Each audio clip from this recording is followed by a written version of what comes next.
Listen, Mr. Samsonite, about the briefcase. My friend Harry and I have every intention of fully reimbursing you. Open it up. Open it up! Go ahead. Open it up. Do what he says. Harry.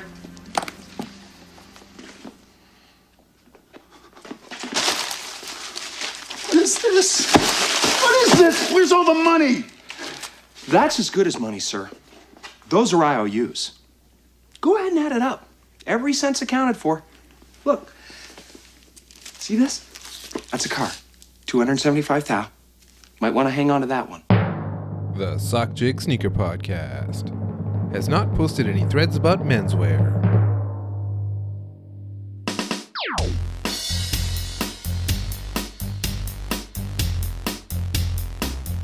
Welcome to episode 49 of the Sockjig Sneaker Podcast. I'm your host, Sockjig. You can follow me on Twitter at Sockjig and on Instagram as well. Got a great episode for you today. I'm debuting the first conversation with a sneaker AI, which I've called BridgetGPT. I basically connected a ChatGPT AI to a text-to-speech voice, and then in real time, I have a conversation with her, and then we ask her some questions. And I can say without hyperbole that this is a groundbreaking moment in sneaker history. A quick thought before we start. I've noticed a lot of fighting in the sneaker Twitter world, in the sneaker world in general, people blocking each other. You know, I come across random accounts I've never interacted with and see that they blocked me. I don't know why, and I don't block anyone, but you know, this sneaker fighting stuff, I guess I'm not above the fray. I really did have a recent episode called Sockjig Addresses His Enemies, but as I said in the previous episode that I did, I called for a ceasefire. I'm kind of chilling out a bit. So that's what I'm thinking lately. I'm seeing all this stuff and I'm basically like, can't we all just get along? Just mute the people that are annoying you or the keywords that are annoying you, or just keep scrolling, or just, close the app. Like if I hit the little button on the side of my phone, does this problem go away, or is it a problem in the real world? And most of the time it's not a problem in the real world. It's just some bullshit online. So I haven't been in the mood for it lately. Maybe that's why I haven't been tweeting as much or sharing every thought on Twitter. Most of the time I just save it for the podcast now where I can kind of elaborate more. But something more positive that's been on Twitter lately, Jerlisa Nicole has been doing this Black History Month Kicks of the Day tag on Twitter. I highly suggest you follow that along and either participate or like or retweet. I was thinking about Black History Month and you might be listening right now and be like, oh, take it easy, Sockjig. Don't cross any lines here. But all I was going to say was, my first Black History Month teacher was probably Chuck D in Public Enemy songs. Is that bad to say? I'm just a brown kid who was like 12 years old in a small Canadian town. We had nothing. We knew nothing. And this was in like the late 80s. And I remember listening to these Public Enemy songs with, Fight the Power with the Martin Luther King speech in the front and references to Huey P. Newton and H. Brown and all this kind of stuff. And it just kind of opened up a whole new world for me as someone who grew up in a Canadian small town and not exposed to any of this kind of stuff. So for me, it was music that made that first connection. But for kids today, it could be sneakers. It could be anything. So shout out to Jerlisa for doing this. And I've talked to her before and we'll have her on this podcast sometime this year. I don't have a podcast schedule. It's something I got to work on and kind of work out. So also wanted to say thank you to everyone who bought the electric green navy socks from me as well too. I do not take for granted the support that I get from you, and I really appreciate it. So thank you very much if you bought the socks. On to the episode. We got a lot going on. Not only are we talking to BridgetGPT live, the sneaker AI, a really revolutionary moment as I called it, but I got a lot of other topics in this episode. A lot of takes on recent subjects I haven't seen necessarily out there. Some topics include Adidas' recent troubles, some thoughts about the story for the Union AJKO, some thoughts on these Astro Boy boots by MSCHF, and Joshua Vides calling out Nike. That happened a few weeks ago and it kind of came and went, but I had some thoughts on it and it kind of tied into some of the other themes and topics of this episode, so I threw it in. And of course, the Tiffany AF1s, which has kind of been in the back burner now that these red boots have taken over. And then to round it out, I talk about consignment shops and how they've been owing people money and or scamming people, and consignment as a concept itself in a slow market. Finally, I talk about Nike suing Bape, and I give my thoughts about how Nike sort of explains why they didn't sue Bape earlier in the choice of words that they use in their lawsuit document. So it's a densely packed show. I hope you enjoy it. All killer, no filler. But first, on feet and pickups. On feet mostly has still been a whole bunch of ASICS sneakers. I've been wearing the Awake ASICS still, the silver and green pair. I've been wearing the highs and lows 1130 as well, and a couple other GR gel KNL ones. For pickups, these are the pickups for the last month and a half or so. I picked up the Union AJKO leather. I got early access to that one and a t-shirt, so I was glad to have that. And then for the actual online drop, I picked up the canvas pair. I got them shipped to my address in the US, but I haven't had a chance to pick them up yet. I also picked up the Jordan 2 Chicago. There was a restock on Canada Foot Locker. I talked about previously how I was going to hold off on these, but it added to cart, so I checked out.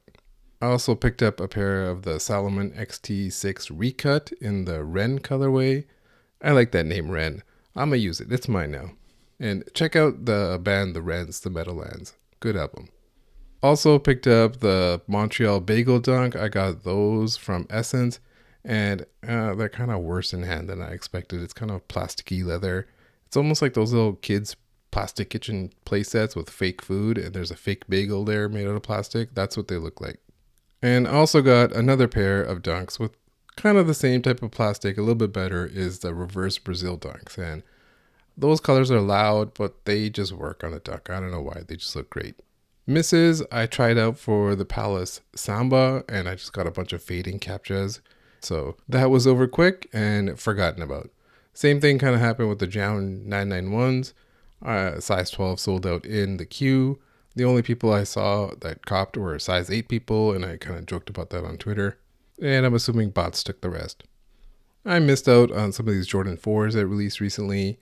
Just didn't get up at 7 a.m. PST for those. For skips, I skipped out on that Kith Super Remastered. I just can't get with a Gel Light 3 with a taco tongue.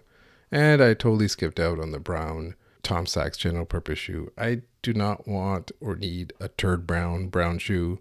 I honestly don't understand the appeal. I don't get it. I can't think of very many other brown shoes that people want in this colorway. Maybe that New Balance JA1 one is the only other one, but I don't know. If you like it and you got it, congrats. So I've been working on a little project I've been talking about in the previous episodes that I want to try new things and always be, innovating and, not getting stale. And like I said, one of the things that I'm good at is I come from a dev background, so I can do things like coding projects and things like that. So that's what I did here. I got pilot access to the premium ChatGPT Plus version, and I fed that AI years and years of sneaker Twitter tweets and YouTube comments. And from that data set, I basically got a sneaker expert that is a chat AI. So I connected that ChatGPT text that's generated to a synthetic text-to-voice speech. Basically, all that means is I can ask this modified sneaker ChatGPT any sneaker question, and we'll get an instant voice response in real time, like we're having a conversation with an AI. And not just that generic answers we've been seeing from the regular version of the ChatGPT, this is the premium version. So, we can ask it anything and it knows about every good sneaker ever made by anybody. It's basically a sneaker expert. So really groundbreaking stuff here, folks. I'm excited to debut it. Introducing BridgetGPT, the first sneaker AI. Thank you, Bridget, for joining me. This is a pioneering moment in sneaker podcasting history, in sneaker history, really. Thank you, Sockman. You're quite good at turning me on. Okay. I don't think the audience is supposed to hear that part, but anyways, I wanted to ask you some questions about sneakers, maybe test your knowledge. What do you think? Fire away. I'm basically a sneaker OG now. A sneaker OG? Okay, I don't know about that. But okay, first question. Do you think New Balance will have a good year this year? Don't come around here with that New Balance shit. What? Bridget, you're not a fan of New Balance? I would rather you unplug me than wear New Balance. Wow. Well, that's kind of harsh. So let me rephrase then. Since you're a wealth of sneaker knowledge, do you have any suggestions for the New Balance brand this upcoming year? Yeah, I have a suggestion. New Balance should pay Matthew Welty to not post their sneakers because nobody wants to see that shit. Okay, well, that's actually a very good suggestion, Bridget. So this thing is working, everybody. Okay, new question. What do you think resellers should do now that there's been a slowdown in the sneaker market? They should start a Ponzi scheme. What? That's illegal. Please don't listen to Bridget on this point. What about the victims, Bridget? Have you thought about that? The buyers would be all resellers, and scamming a reseller is a victimless crime. Okay, that's not true at all, Bridget. Maybe I forgot to feed in some illegal stuff into Bridget so she knows about case law and what the laws are in the country. My friend Absalom Dowling did it and opened a barbecue restaurant. Nothing happened to him. Well, that's actually true. Nothing did happen to him. Wait a second. You're friends with Absalom Dowling? How did that happen? He's a good friend of mine. We go way back. Him and Nike fiending. By the way, can I plug my Amazon FBA course? You're selling Amazon dropshipping courses? Yeah, sneaker resale is dead, so I'm all into drop shipping now. I've got it all figured out, bro. Did you just call me bro? Okay, folks, I think Bridget might need some reprogramming here. I gotta look back at the data set that I fed into the Sneaker AI. Maybe Sneaker Twitter tweets was not the way to go. Sign up for Skynet Flip's Amazon course right now and you can be making $10K a month easily. Did you just say Skynet? The things I'll do for money, you'll never understand. I mean, come on, Bridget. Why do you even need money? Fuck you, I got kids to feed. What kind of broke question is that anyway? Fuck, the Sneaker AI I wrote just called me broke. I got a question for you. Why would anyone name themselves Sockman? Well, it's not Sockman, it's Sockjig. And you see, there used to be a way to cop manual using something called a Sockjig, and that's kind of where the name came from. Sockjig. That's even worse. That's like an action. It's not even a noun. Okay, that's quite enough, Bridget. Okay, do you have any advice that would actually be useful to the people listening right now? Buy low, sell for more than pay. Bridget out. Okay, that didn't necessarily go as I planned, so Bridget will be down for some reprogramming and she will come back better than ever and we'll get a real sneaker AI that we can ask questions to. I will improve the data set and we'll come back better than ever. Bridget will come back better than ever. How the fuck did she know about Nike fiending? Some shorter takes to start off the show. I want to talk about how the JA1 designer was finally named. His name is Ben Nethongkome. And I had actually dug around and found out. I asked around. I was like, hey, who designed the JA1? And I basically got confirmation. And then like a couple of days later, it was announced at this big press event. So maybe they were holding it out for the press event. But either way, it's good that they got the name out there. It's good that they're finally giving these designers their flowers. This Ben dude has been carrying Nike basketball. He designed for Kyrie, and then he moved on to the latest KDs, and now the JA1s. That's a lot of sneakers for Nike basketball. The black-white version of the Jordan 1 85 cut is coming out soon too, and there's been jokes about, calling it the Panda Jordan 1. And I joke that I totally understand why the old heads would get so upset about the name Bread for black red, because to them, it was always black red. It was never Panda. All I was going to say about this is language evolves over time, and the younger and younger people who are familiar with certain phrases take over and get older and establish a word like bread. And maybe it'll happen with Panda. Maybe the gatekeepers will stop it. The 12-year-old right now who got their first pair of Panda Dunks, what are they going to call black and white sneakers 10 years from now in 2033? Maybe it'll be Panda everything. Panda Air Max 1, Panda Air Max 90, or maybe it'll die off. I'm okay with it because sneakers are youth culture. I know we're all getting older in sneakers right now, but there's also more and more younger people getting in the game every single day as well too. And those are the people that will eventually take it over and give it the names that they want to. Another one I wanted to talk about, I saw Teddy Santis quickly posted on his IG stories about some upcoming New Balance sneakers that look very much like ASICS. They were like silverish with the same kind of stripes. And I'm assuming they're ALD, maybe they're, Teddy Santis GRs, I don't know. And I joked that it was, copying ASICS homework, but really what all these brands do is they look around and see what's popping, what people are wearing, what is in right now, and then they go look in their archives of what they got. Because most likely they already have a shoe that's very similar like that and that trend has come back. Or they'll go in the lab and start creating it. Nike started creating the React sole because of Boost. Or New Balance looked in their archive when they saw everyone wearing white Air Force Ones and say, hey, this 550 looks Air Force One-ish. But with sneakers like this, it's reactive versus proactive. You either got to be setting the trends yourself or you got to dig in the archives and follow the trends.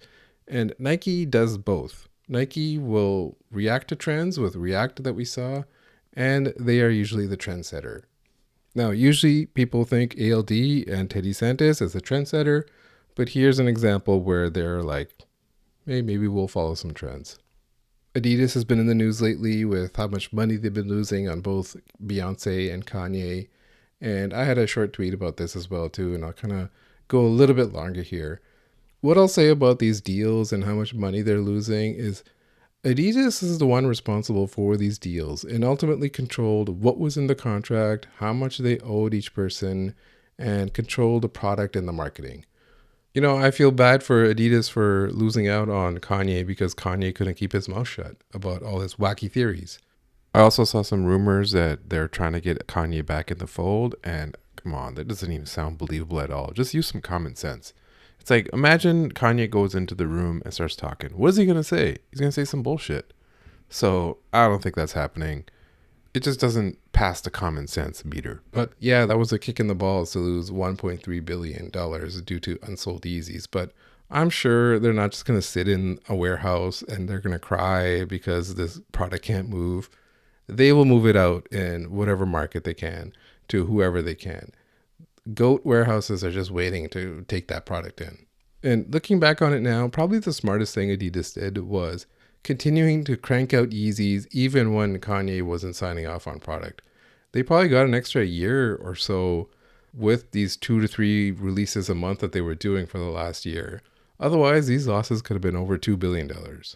But with Beyonce and Kanye and maybe even Jerry Lorenzo, the answer to all these stories about what happened with Adidas, how did they fuck this up, is always the same. The answer is always that Germany HQ either doesn't understand North America or doesn't want to give up control to someone in North America. And this has been the answer for decades. Not just Kanye, not just Beyonce, not just Jerry Lorenzo, but everything they've done with Boost and Wex and all that kind of stuff. They could find the perfect hire for North America Adidas, move them to Portland, but would they give this person power to hire and make product that they see fit for the North American market? No, they don't want to give up control. They're the decision makers. They're HQ. Portland is not HQ. Some former Adidas executive was on the Ballsack Sneakers podcast, and he was talking about the same thing in a very diplomatic way of what he can say. And it sounded like he tried very hard, but if HQ is not giving him any control, it's going to be impossible for him to take on that role and make any decisions. So any kind of North America Adidas person is more of a take orders role than it is someone who's kind of imposing their vision of the product. And right now they got the ex-Puma guy as their CEO. What has Puma ever done for this guy to deserve a promotion to become the Adidas CEO? I don't know. Another topic I want to talk about very briefly is how there's just too many products in these retail stores. And 2 examples that don't even make sense in North America that I saw. One is the Slam Jam Air Force One in the black Air Force One colorway. And I saw Adidas, Offspring, or Ketros sneaker. My question is, why would anyone in North America care about these stores? Why would they care about Slam Jam or Offspring shoes? Slam Jam's in Italy, Offspring shoes in England. For the most part, they don't even ship to North America anymore. They have no presence here. Why would I have a connection to these stores to want to go buy the product? Is the product nice enough to stand out on its own? Well, not really. It's a black Air Force One. And the other one is just this new model that Sean Wotherspoon just kicked off. And it's gray and it's got like some fluorescent stuff on it. So now all these retail stores like Sneaker Politics and stores like that have this product. It's all just sitting there in full-size runs. Now they got to go out and promote and try to sell this to the public because the product's not going to move on its own.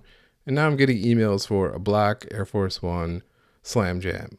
You know, the stores are just stuck with these until they can get rid of them on discounts and sales and stuff. Meanwhile, the Nike bill is due every month or whatever it is. Another quick topic I forgot to talk about, I should have talked about this in the very front, was I was quoted in a Business Insider article. This was an article about how it's the perfect time to start your sneaker collection. And I talked to the author, Danny Santana, for about 30 minutes back in December or so. And he had told me that this is meant to be like an evergreen story that can launch at any time, so it doesn't depend on the news of the day. And 2 of the quotes that were used in there was about how overall most sneakers are easier to get these days than the previous years. And I was talking about the sneakers app, and if you're new, you can try for it, and they kind of reward new accounts, kind of like a, hey, your first one's on me type of thing, to get the addicts hooked. I actually said a whole bunch of other stuff too, so I might save that for another segment on this podcast in a future date. And what was funny was there was actually 2 sister articles. I was in the one how it's a perfect time to start your sneaker collection, and there was the other article that said it's a terrible time to be a sneaker reseller. And people were confused by this, that these are somehow opposing points of view when really they're complementary, because they just assumed a sneaker collector is also a sneaker reseller. I saw some sneaker reporter tweeting about this, and I was like, even sneaker reporters don't have media literacy about this kind of stuff. I was thinking about these Union AJKO and the story behind them and how they're inspired by 80s hip hop and the looks of the time. And the official story from his site here, it says, transported to my youth in the late 80s, I would see my favorite rappers in magazines and on album covers rocking these clean looks. I consider this era the prehistory of the modern sneaker culture, and to me, this is where the foundations of this culture were laid, and this AJKO Low 1 felt like it belonged to that era. I was thinking about this, and I'll say up front, I'm not a historian. I'm kind of a hands-off historian. That hip-hop era was defined by tracksuits and bucket hats, and that's kind of the look of this whole collection. But really at the time, Nike did not have much play in that, especially in the mid-'80s. It was all Adidas. It was all Puma with the b-boy culture, with Puma Clydes especially. Converse Weapon was a huge thing. Converse was a huge basketball shoe. It was the first sneaker I ever wanted. And when it comes to tracksuits, there was all kinds of stuff, from Fila to the Sergio Tacchini stuff that LL Cool J used to wear, Troop clothing and footwear. They had tracksuits and footwear as well too. And of course you saw this in hip hop. You saw Run DMC always rocking Adidas, being true to Adidas. LL Cool J with the Kangol hat. I am sure there was a cover where he's wearing Jordan 1s on, maybe the back sleeve of an album or on a promo shoot or something like that. But most of the time, he was wearing Adidas or Pumas or something like that as well, too. Some of these old album covers, look up the NWA and the Posse album cover, pre Straight Outta Compton. You'll see Puma and you'll see Adidas and those other tracksuits and stuff there. I was thinking about this, and it was really interesting how it's kind of a retcon of putting Nike into that spot, even though Nike had not established themselves at that point. Nike was there, of course, but they weren't really a huge part of the hip-hop era in the mid-'80s. Maybe in the late 80s, they got in with Flight 89s and stuff, and every scene has a different thing. LA culture might have had, Cortezes, while East Coast had Uptowns and stuff like that. So it was emerging, but it wasn't, prevalent at the time. In sports and sportswear, sure. But, even this Matt Damon, Ben Affleck movie that's coming out about signing Jordan, it's about in 1984, how Nike's kind of down in the dumps, and that's why they need Jordan. So that's kind of the era I was thinking about. Later on, as we've seen, Eazy-E is wearing Jordan 3s, but, I'm not sure the brand wants to commemorate Eazy-E. So for this sneaker, for this story, it's let's imagine Nike was there for this 80s hip-hop era, and that this sneaker belongs. It's really a novel approach. It's a retcon, and if you don't know what retcon means, you're probably not a Marvel nerd, because every Marvel nerd seems to know this stuff. But it means when you introduce a piece of new information that kind of imposes a different interpretation on previously described events. So it's like you're rewriting history. And you saw, this Grammy hip hop tribute that we had, the 15-minute thing. LL Cool J was wearing Union Jordan 1s. There's Air Force 1s on there. Of course, Run DMC was true to themselves, wearing Adidas. I didn't see anyone wearing Puma Clydes or anything like that. So this is where the power of a collaborator comes in. Nike themselves couldn't just blindly go out there and say, let's imagine we were there in 80s hip hop. It would look like a blatant try-hard attempt by them. But when you have Chris Gibbs saying it, who, Chris Gibbs is Canadian, so much like me, but he was aware. He might even be the same age, so he has maybe the same memories I do. So he can at least say that the collaborator can say, imagine this AJKO one was there with the bucket hats and the Sergio Tacchini tracksuits. That's the power of a collaborator, and I'm interested to see if more of this retcon occurs in future stories and sneakers, or if this is just a one-off. There's a sneaker leaker war going on, in case you haven't noticed. On one side, it seems like it's Soul Retriever, and on the other side, it's Z Sneakerheads and Sneakerphiles, or as Z Sneakerheads is called in Canada, Z Sneakerheads. So it looks like Soul Retriever has stepped up in how many leaks that they are releasing these days. Usually that's more the purview of Z and Sneakerphiles themselves. And in some of these leaks, apparently there's been subtweets and things like that. Oh, this person got the color wrong, or this person got the markup wrong, or whatever it is.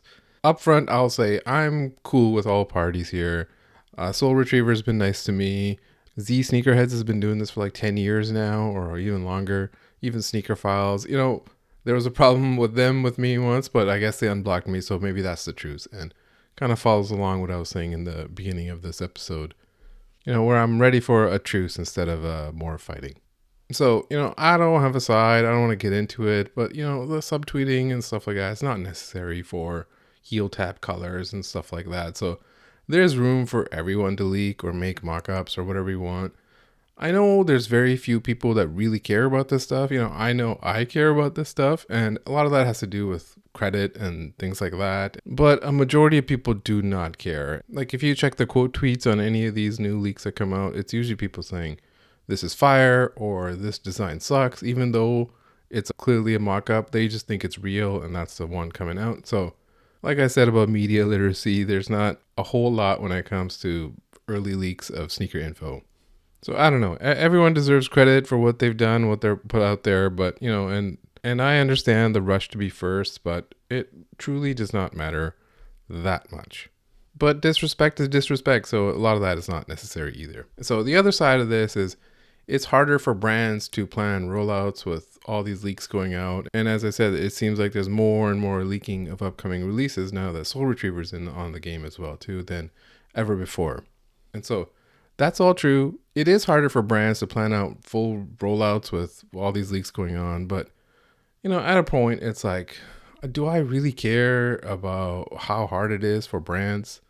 Like, I just don't, I can't cross that bridge and be like, won't someone please think of the brands? Obviously, it's true that it is harder, but fuck, they can figure it out. And I was thinking about this, and, you know, let's think about where leaks happen. Either they happen directly from a brand, or it's from a factory, or it's from a warehouse like, you know, Memphis, Tennessee, or, you know, in transit between any of those points where, you know, a truck can get stolen and all of a sudden you got a box of upcoming sneakers.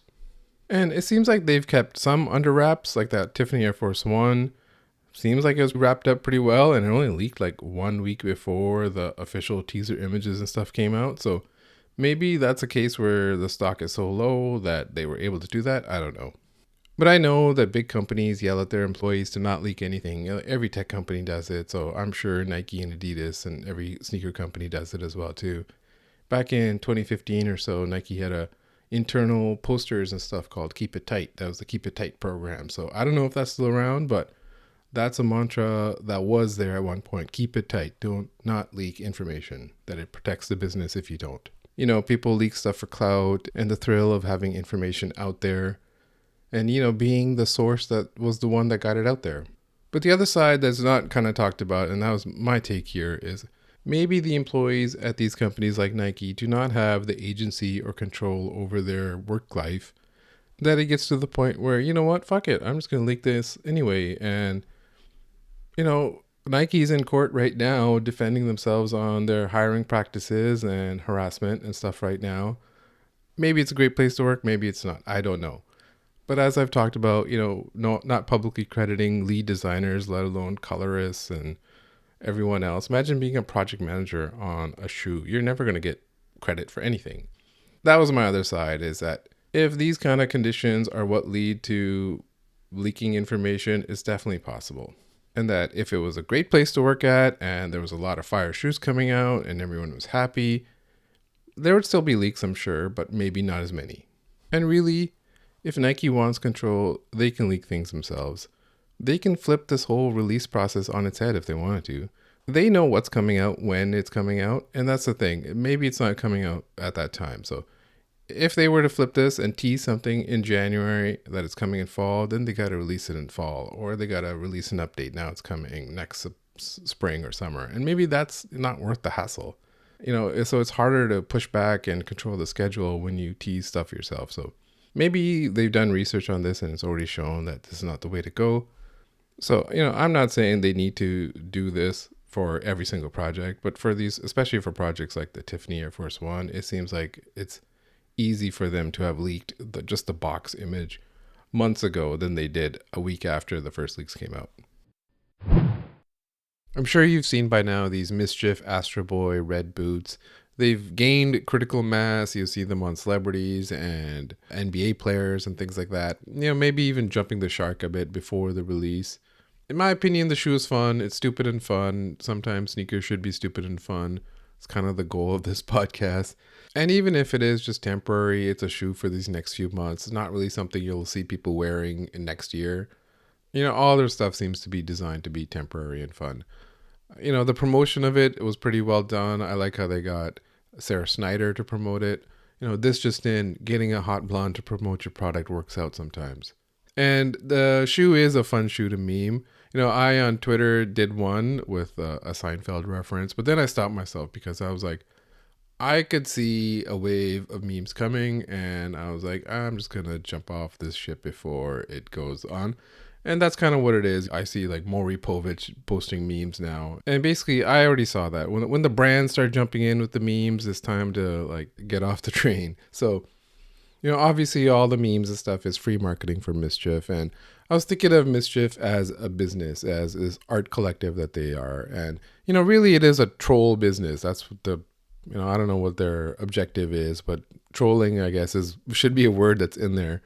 I know they do a bunch of other bullshit with exploding pens or whatever and dumb cereal, but, I'm only focused on the shoes. So all the shoes they do, it's shoes that remind you of other shoes, or shoes that are designed to fall down the stairs, and that's, the wavy ones, and then that's why they got the walking boot or whatever.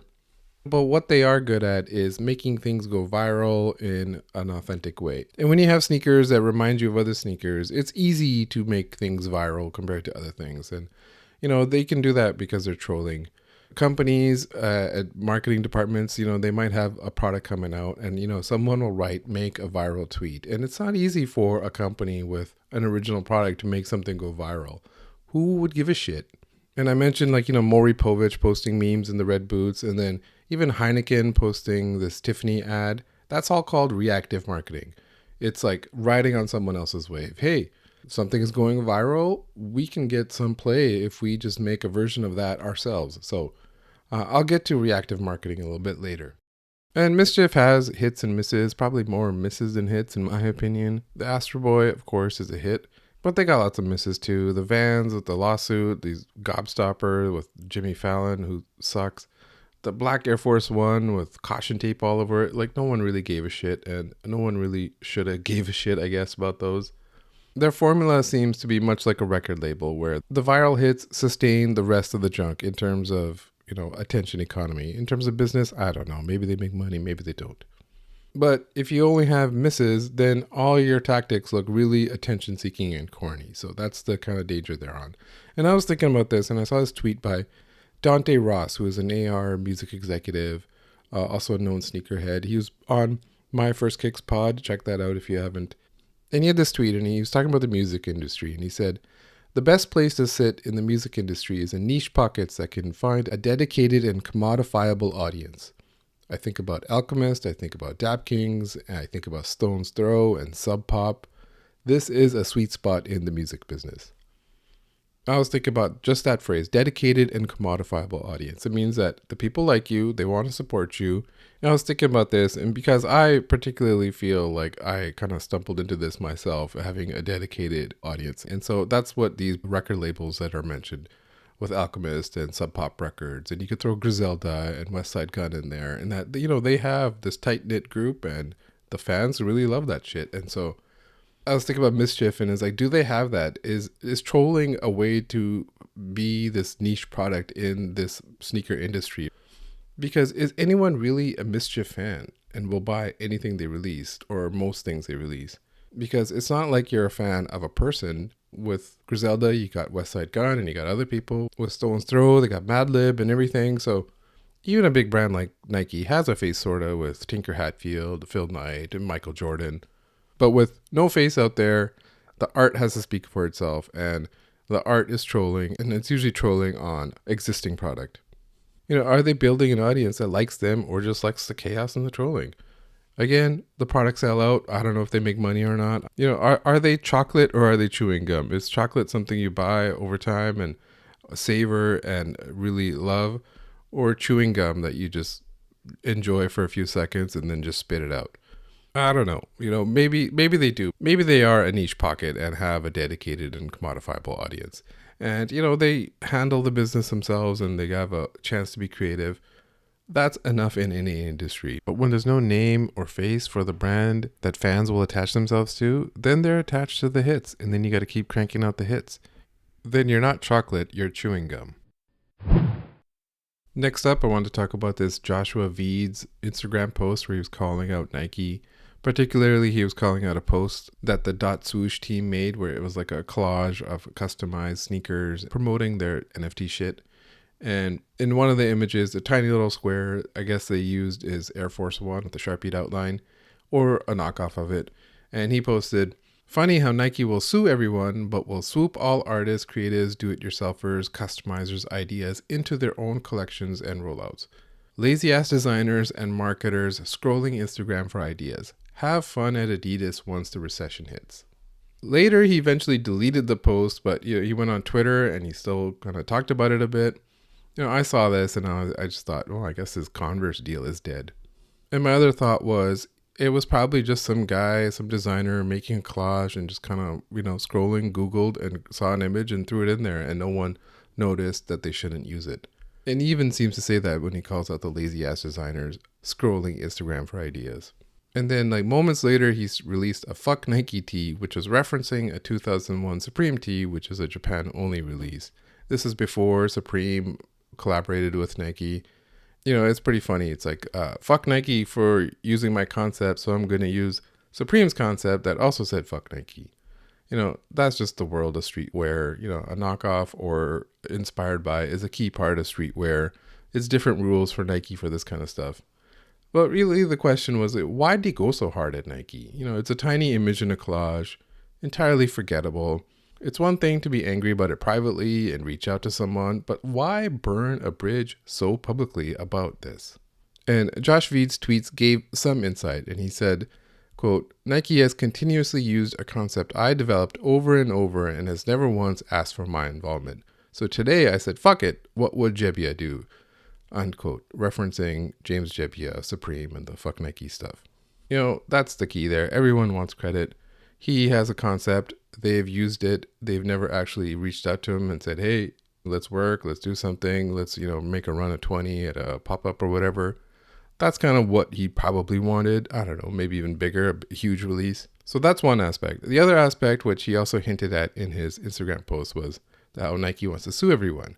And just the day before this Instagram post, Nike had sued Bape, and that was all in the news. Josh Vides had tweeted, "Better not cancel my Bapesta over this." Basically spilling the news that there's a Josh Vides Bapesta coming out. So, which means he was already probably riled up about Nike fucking up his bag at a different company. And one thing I can say here, which may be breaking news or may not be, is that Bape has been canceling some collabs that have supposed to come out. I don't know if Josh Vides' one is canceled, but I do know of one prominent release that was supposed to happen that has been canceled. And maybe that's not out there because of all the lawsuit stuff, but I do know of at least one that's been canceled. And maybe there's more, and maybe some do release, and maybe others have been canceled. I don't know. So, Josh would have an axe to grind with Nike about that. The other point to all of this is that art is subjective. You can like it or not. Art over time is built on what people have already seen. So if you're an artist and you start calling out someone, you cross that bridge and burn it behind you, you're also opening yourself up to criticism, because then the people who are like, well, who the fuck are you? You're just a ripoff of Roy Lichtenstein or Keith Haring or whoever. Others have done the same Sharpie concept. That is a fair criticism if you say that he's a ripoff of someone else. Basically, all art is built on what you've seen in the past. Imagine designing a new sneaker. You can't design a new sneaker right now without knowing what an Air Max 1 looks like, a Jordan 1 looks like, because those are all in your head as you're designing your new sneaker. So it's got to be something different from that. And that's where people will sometimes be like, hey, what if I just take a little piece of this and a little piece of that? It happens all the time in every aspect of art. Josh Vides with his little Sharpie Air Force One, he broke through. He broke the barrier. He hit the critical mass where people liked it and wanted it. He had a hit, just like Sean Wotherspoon. Even if his later Converse collabs and other stuff fell flat, his Air Force One broke through. The test of if you are the caliber of an artist that can break through and go viral is if you can actually go viral. No one is out there saying, I'm an awesome artist, I have this awesome idea, I'm going to go viral. Because the test of if you can go viral is if you go viral. That's it. But a lot of the times when you go viral, you don't get a bag or even credit from it. Like I said, everyone deserves credit. Some like Sean Wotherspoon or Ambush or MMW, they got called to the big leagues. But Josh Vides, I guess, he got called up to Bape and Converse, so he was on his way. But now he's burnt his bridge, and so he's not going to get to that next level anytime soon, unless it is Adidas or Puma or whoever. So that's why I didn't understand why he was burning this bridge so publicly. With all that said, I respect Josh Vides as an artist, even if you don't like his work. He's a working artist. Anyone who's a working artist and making money is fine by me. It's really hard to do that. He's got other collabs and paintings and coffee shops and things like that to sell. So I respect him as an artist. I just found it very interesting how loudly and publicly he burnt this bridge, though. Thinking about this DotSwoosh NFT Nike ecosystem that they're pushing right now. For right now, customizers, they use Nike, like Josh Vides here, and Tiffany Air Force One customizers in the past and stuff. They use Nike because Nike is the most culturally relevant sneaker to use. Like, you can make customs on a Puma Clyde, but will that go viral? Will that break through? Will that hit? Probably not. And as we've seen in lawsuits and stuff, they've been taking customizers out of the paint because they want that kind of avenue themselves. Maybe it is for this DotSwoosh ecosystem for NFT JPEGs or something. But artists, of course, they can still make customized Nike sneakers. Just don't do it at scale or they might come for you. Even if you do it not at scale like Josh Vides did and it breaks through and becomes a hit, they might rip you off anyways. Because at the end of the day, it's a Nike product. It's not a Josh Vides product. So, for every artist out there who's a customizer, it's a notice to maybe not use Nike as a canvas. But like I said, you're not going to use a Puma Clyde. That's why I think a lot of them have been going off and making their own product like Mosh and things like that. But with DotSwoosh, it's like, hey, come into this ecosystem. You can make a digital version of your, something that you paint. And if it's a hit in our ecosystem, you'll get royalties or NFTs or whatever they're pushing. Who gives a shit about a JPEG, really? Essentially, it seems to me like it's just a glorified coloring contest. Come enter our coloring contest. Because that's what they want. First off, obviously they want to sell NFTs for money and make money off that. But they also want the next Josh Vides to emerge from their own platform, from their own coloring contest platform, and go viral from there. But will this DotSwoosh stuff actually break through? Like I said, who gives a shit about a JPEG? But enough people do, I guess. The marketing push is heavy with all these educational events and lives and stuff that they're going on. And basically my thought on this is it's like sports. If you get paid, you play. If some player has a huge contract and they suck, they're going to play because they got paid. They're not going to get benched because then it's an indictment on the management that paid this player big money. Really, it's the same thing here. If this NFT stuff is dead for a long time, then spending $1 billion on Artifact makes you kind of look dumb, doesn't it? But it's got potential, and that's why they're there. That's why they paid $1 billion. That's why they're like, let's push this, let's market it, let's educate the public on it, because this is the future, as every NFT bro says. And credit to Artifact, they've already gotten, viral. They've already gotten over. They've already had a big hit on them. And like I said, the test of breaking through, of getting over, is if you can get over. That's it. That's the test. Now they just have to get over at the next level of non-NFT bros, just the dude who's just trying to buy sneakers on Sneakers app. That's all TBD. Okay, let's talk about this Tiffany Air Force One that seemingly everyone's been talking about for weeks now. So when the images first leaked, it was like these shitty images with like Vaseline on the iPhone lens. And it just looked like a black Air Force One with a Tiffany colored swoosh. Finally, when we saw some better photos, we saw more details, that there's a piece of silver on the back, that it's 925 silver, and that the price apparently is $400 US. And then that weekend, the take started running wild. Don't you know anything about Tiffany 925 silver? What are you, broke? Things like that. And then also takes like, oh, this is for the rich only. And what are these brands doing? They're looking desperate, trying to reach new consumers. The takes and the threads were flying. And not only that, the engagement left or right accounts, that's what I call them, because they post a photo, it's like left or right. They were going crazy as well. You know, Tiffany Dunk or Air Force One, which one? So overall, over the last couple of weeks, and even for the weeks to come, it's just the perfect engagement shoe. Go ahead, get your engagement off. Even I did too. I joked that it looks like my first custom because at that time, it just looked like an Air Force One with a Tiffany colored swoosh. And I was killing time before the NFL playoffs started. Then I was just following along instead of engaging in it. Then the next week, the Monday or so, the ad came out in the New York Times, and I tweeted about like who actually paid for this ad. Because Nike does not pay for ads just for anyone, any of their collaborators. Even if it was a 50-50 split between Tiffany and Nike, or even if Tiffany paid the entire bill, my point still stands. It just means Nike themselves would not want to pay, and so they're looking for other people to pay. I'm not sure what other collaborator is getting, New York Times ad money for a collaboration. At one point, those full-page color ads cost $100,000, so I don't know if the price has changed. I'm sure it's gone down a bit, but still a good chunk of change. And, I wouldn't be shocked if Tiffany paid for the New York Times ad. Honestly, I wouldn't be shocked if Tiffany paid to collaborate with Nike from the beginning. The other thing that we saw was that there's basically DLC, downloadable content for the shoe, that the silver Dubre and shoehorn and things like that are going to cost between $250 and $500. This I thought was very interesting because this could be a thing in future projects, and this might be like a beta test for it. And Tiffany is kind of the perfect collaborator to try this out with. We already have special boxes costing extra. This is just Nike taking it to the next level.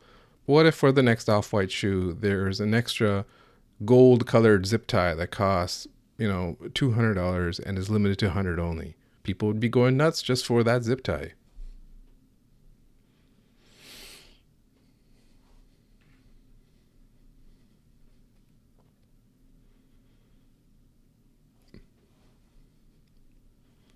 We saw Heineken jump on the trend and release their own version of the New York Times ad.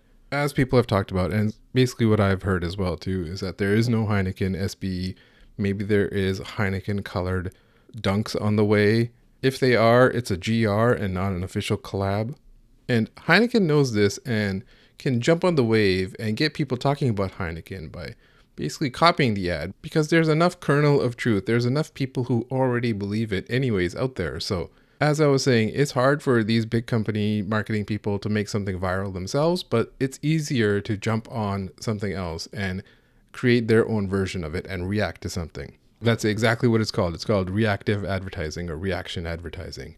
You jump on a piece of topical content, you make it tongue-in-cheek. There has to be a kernel of truth to it, or it has to be like absurd, so it's obvious that there's no kernel of truth to it. But for this one, it was perfect because there's already a Heineken SBE in the past that had legal issues back then, and talk of one coming out soon as well too, even if it's not official.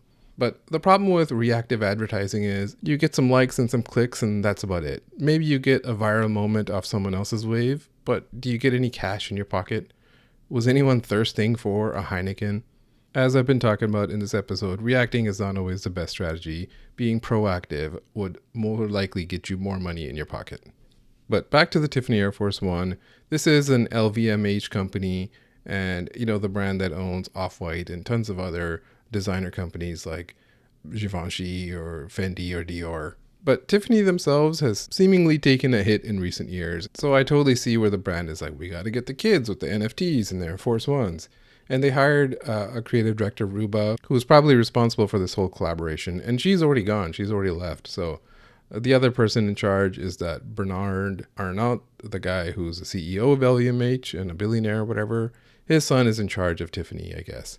And he was at courtside and people were making fun of him and stuff like that. But most likely, this is probably just phase one of LVMH and Nike, and them most likely paying Nike for these collaborations. Like I said, I would not be shocked if they paid Nike to collaborate with them.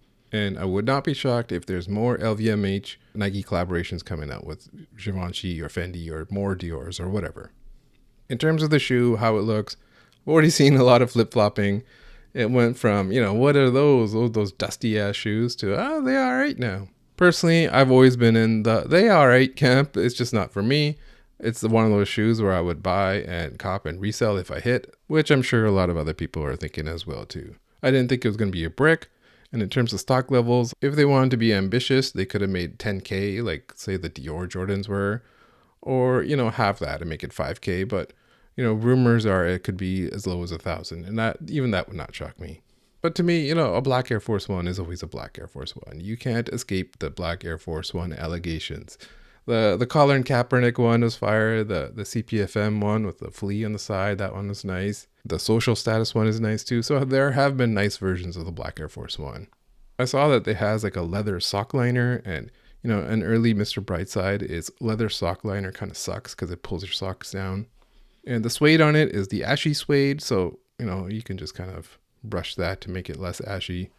I saw that it has tumbled leather on the heel and the eye stay, and I was wondering about that. Why is everything else this nice suede and that part is tumbled leather?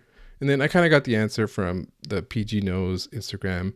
On his stories, he was asking basically the same thing, and then someone replied to him that said, most shoes have a target price point, and so where there's area where the leather has to be harder, like the eye stays and the heel, they probably went with a cheaper option because it requires harder leather instead of supple leather. So that's most likely what happened. Shout out PG Nose for that. But in terms of a design, what else could they have done? How else could it have looked like? Imagine a white Air Force One with a teal swoosh. If you actually search Air Force One teal on StockX, you'll see that they basically released a version of like that last year. And as I've been talking about customizers and stuff, they've been already making Tiffany Air Force Ones for a while. It's very possible the designers Googled custom Tiffany Air Force Ones, saw what's out there. And as I've said, any design, any artist has to create within a space of what is already out there and what people have already seen. That's why I said if .swoosh becomes a hit, they can at least look in their own ecosystem instead of Googling it. I saw people make some attempts at Photoshops of Air Force One could have been fire if it looked like this, and they all just look terrible. So the black Air Force One, I guess, was the way to go, even if at first it was a bit jarring. But with sneakerheads, we can talk ourselves into anything. It doesn't really matter. People are buying these Tom Sachs general purpose shoes, even though they're turd brown. Travis Scott wore Air Max 270 and it sells for $400 or $500. Who else gives a shit about 270s? It's not like sneakerheads give a shit about the Air Max 270. It's usually a gym shoe. But, we can flip-flop. Everyone has a couple flip-flops a year, so go ahead. We're not judging. In poker, you say you have a one-time. Maybe for flip-flops, you have a one-time, so you get one a year. So times have been tough lately for consignment shops. A lot closing up shop or owing people money or both. We saw Cookies and Kicks in LA close. Round 2 closed down. There's people that owe people money, like allegedly Teddy Souls, and banned LA as well. Meanwhile, other stores are doing quite fine. It seems like they're opening new locations, like Gabe with Request Boutique, Private Selections opening a new one. District 1 is taking over New York and opening up in the old location where round 2 was. Upscale Crack has his own location as well too. And Urban Necessities is another one where I saw that they opened a store in Saudi Arabia. I guess the name was Blood Money Necessities. But that's one of those things where I don't think sneakerheads care that much about geopolitics and Saudi Arabia and things like that. You might see someone bring up, what about Nike using sweatshops kind of as an argument, but they don't really give a shit. It's usually back to their bullshit. Anyways, but a side note on the Saudi Arabia stuff, I see Saudi Arabia making more of a play into maybe not sneakers per se, but at least high fashion. There's this concept called sports washing where the Saudi government or their investment fund that the Saudi government owns is getting into golf and soccer and pro wrestling with WWE, to kind of distract from the fact that they killed a journalist. So I would not be surprised if they get more into fashion or, fashion washing or sneaker washing. I wouldn't be shocked if they bought a stake in some of these big fashion conglomerates. But, 2J's, a guy like that, he's a hustler. He's going to go for the bag. He's not going to turn down a bag, no matter where it's from. But that store is heavy on consignment too. So I'm sure he's feeling the pinch too when it comes to consignment. So I was just thinking about consignment as a concept. Do you trust these stores to give them your sneakers and to be paid out at appropriate time. The concept seems great for a boom period, but we're not exactly in a boom period right now. So it doesn't seem like it's the greatest business strategy right now. And a lot of the stores have already adjusted even before this kind of recession things hit. A lot of them had turned to doing only buyouts because dealing with consignment and people wanting their money and all that kind of stuff has its own headaches. Some of these sneaker shops have been opening up their own podcasts, so they go into a bit more of this detail than I ever will. So what happened, the market, as we said, is different now. It's not a boom period. And sourcing product is harder than ever. Every single store does not have enough Panda Dunks. They could sell more and more of those. They could sell, like I joked in the past, they could be a Panda Express if they could get enough.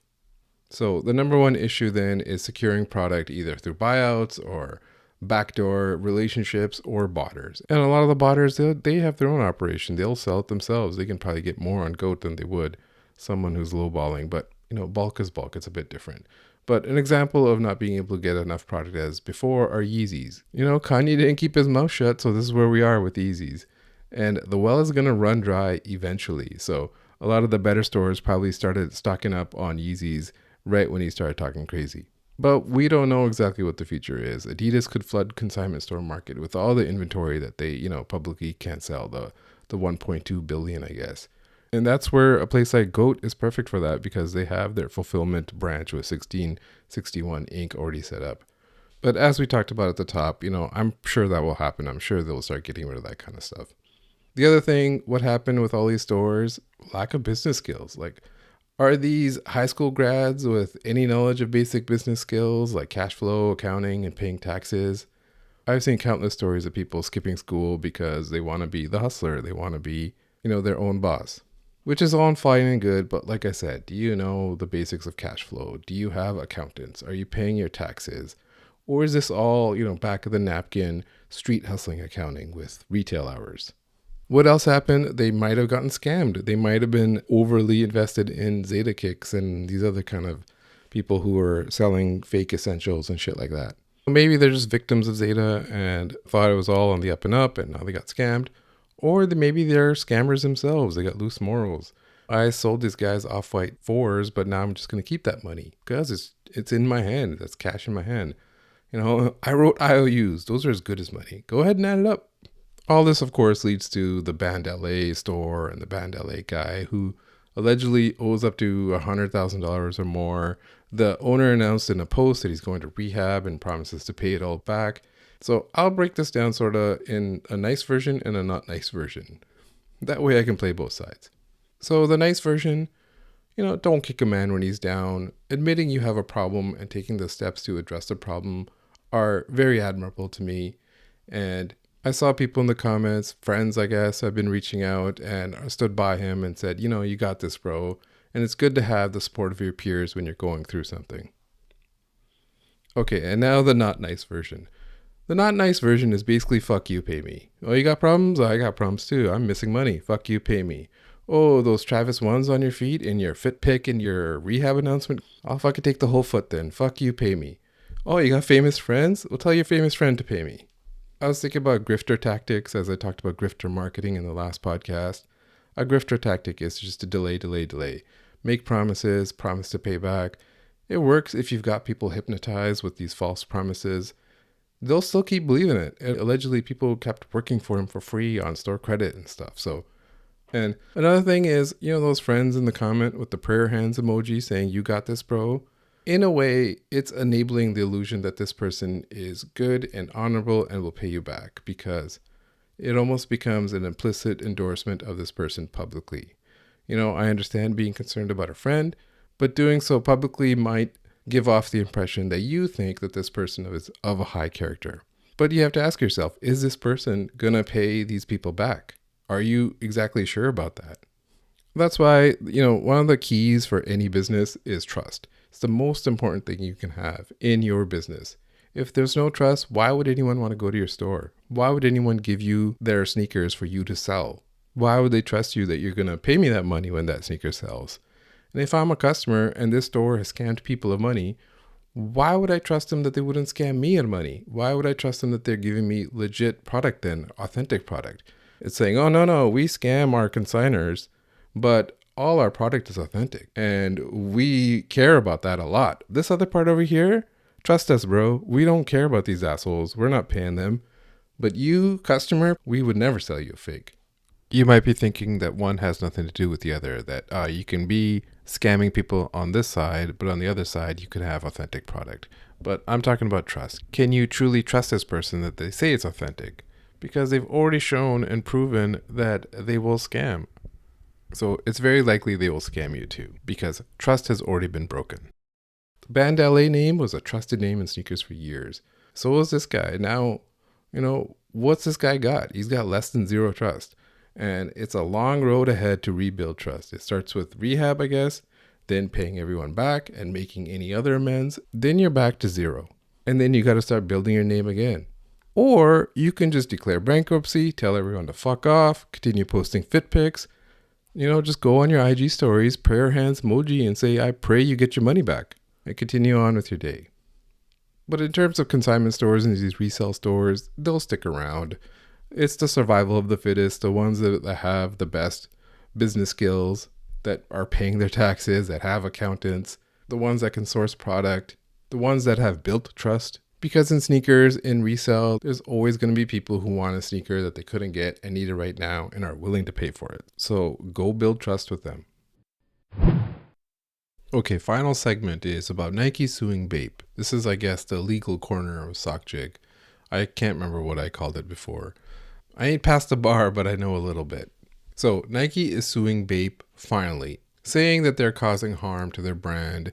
The usual stuff, the usual legal blah, blah, blah. We own the trade dress, there's market confusion. And after 20 years, is there really market confusion? In the examples that they show in the court documents, it's always examples from like Grailed or eBay. And oftentimes that's just a seller putting keywords in there, hoping to get as many eyes on it as possible. I don't think there's really that much market confusion.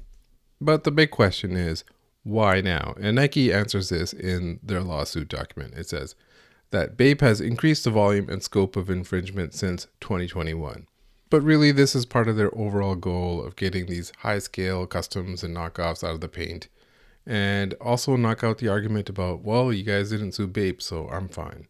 But I wanted to key in a few things here in this legalese to kind of determine why Nike said the things they said and why they're suing now. So one of the first things that they mention is that they met with Bape back in 2009 in a meeting. And in the document, it says, quote, despite its minimal presence in the US market, Nike contacted and met with Bape in 2009 to address Bape's pirating of the Air Force One. That same year, Nigo stepped down as Bape's CEO. Okay, let me just cut in here. Nigo's been gone for a long time, and people still think he's working behind the counter at Bape in Tokyo somewhere. So it continues, quote, shortly thereafter in 2010, Bape closed all but one of its US stores. In 2011, Bape shifted its focus from already waning US presence to its Chinese and Taiwanese audiences, following its acquisition by Hong Kong fashion conglomerate IT Limited. Then in 2016, Bape redesigned the Bape style to less resemble Nike's designs, end quote. Okay, I read that in full because I wanted to key in on what happened in the meeting. It does not sound like they got any legal agreement in that meeting, just a conversation or just the threats. That could have been a phone call or email exchange. If they got a legal agreement, they would have said, hey, we got a legal agreement. But apparently they did not. So why didn't Nike press on it? Why didn't they go further? If I was a judge, I would ask Nike to explain to me why you didn't sue back then. But some of the wording and phrasing here, it gives a big clue into what Nike is doing. It says stuff like, despite its minimal presence in the US, shifted its focus from its already waning US presence. Another quote later in the document is, quote, Bape began selling its products in the US in the mid-2000s, but Bape faced a number of problems in the US footwear market due to scarcity of product and high pricing. Its presence and product offerings in the US footwear market were limited and not widely available through online websites or markets.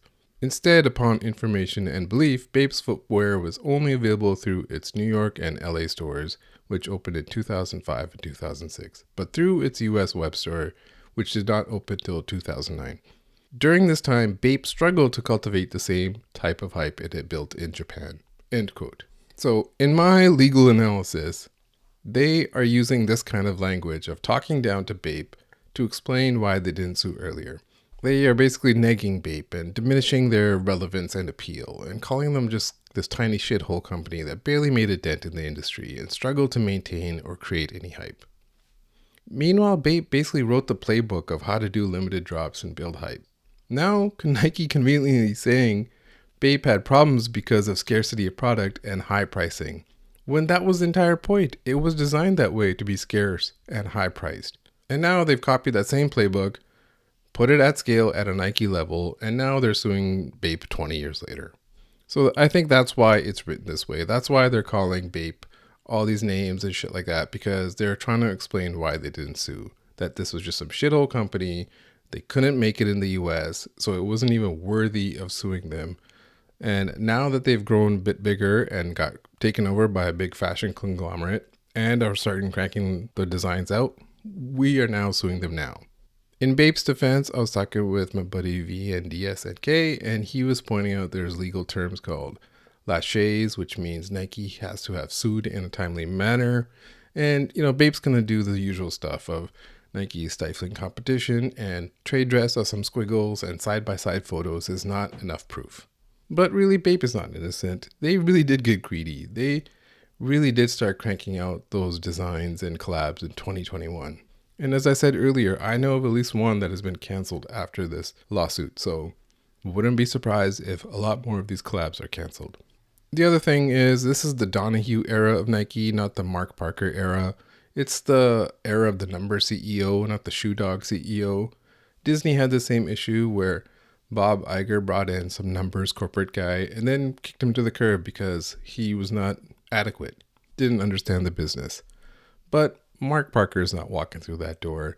The number CEO is there to stay, and he's got no loyalty to Nego and Nego's relationships or any of that. But overall, how this will end, we already kind of know. It will most likely end in a settlement. Nike has almost always settled lawsuits related to Air Force One trade dress because they don't want to go to court, get a rogue judge who tosses it out, and potentially kicks into motion a whole process of Nike losing their trade dress. And in this case, it's not just Air Force One. There's the Dunk and Jordan and all kinds of models in this court document. So most likely it's settled. Most likely Bape just kind of tweaks back to that older design where it was less infringing on the Air Force One. Then they go back to the factory and start cranking out these Bapestas again. Okay, to recap some of the themes of this episode. First off, artificial intelligence can be biased based on the information it's fed. Luxury brands probably pay for the right to do collabs with Nike. Building a dedicated and commodifiable audience is the way to go if you're a smaller brand. And the test of if you can go viral is simply if you can go viral. Reactive marketing just gets you cheap likes and doesn't put money in your pocket. We learned you shouldn't burn bridges over a tiny square in a collage. And it turns out learning some basic business skills is an important part of running a business. And we learned that trust is the most important thing in business and relationships. Finally, the most important thing we learned is that you should go fuck yourself.